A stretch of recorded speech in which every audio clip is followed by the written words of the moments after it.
Şer û pevçûnan îsal turizma Bakur têk bir. Bendava navçeya Gêlêya Amedê ku bi şikeft bendav û gelek şûn û warên xwe yên dîrokî wekî bihuşta turizmê tê binavkirin, îsal vala ye. Her sal bi sedan turîstan serdana bendava Gêlê dikir. Lê îsal turîstên biyanî nayên, hejmera turîstên ku ji Tirkiye û ji Bakur dihatin jî ji sedî heftê kêm bûye. İngiltere bû, Fransa bû, Rusya bû, turist hatin yani hefteyekî de hefta de carkî tê yani rezervasyon telefona me dike, te rezervasyona hazır dike. Tê bira yemekê wî dide Türkiye teknîre da bavê jî ondan sonra ve digerin dere. û anya da ew olay çêbû da turîst murîst nehatî bira. Çavê me ji bin neketî.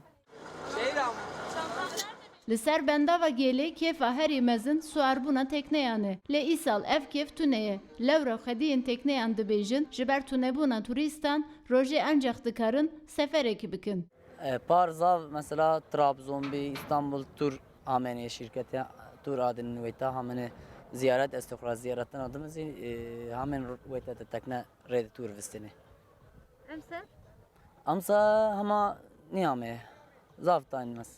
Par da baş bû. Berê vê şer û pevçûnê gelek xweş bû. Gelir ew pir pir ketî. Par van da qelebalîk û da şênayî hebû. Ana epey ketî. Bendava Gêlê 6 kilometre nêzîkî Amedê li derdora bendavê gorên Kralên Asûriyan û gorên Hezretê Eyûb û Hezretê Zülküf hene. Bendav ji ber vê taybetiya xwe her sal rastê eleqeyekî mezin tê.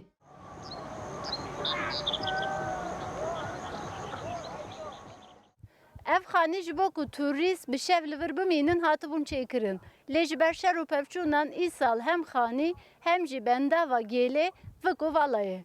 Gönül Morkoç, Rudaw, Amed.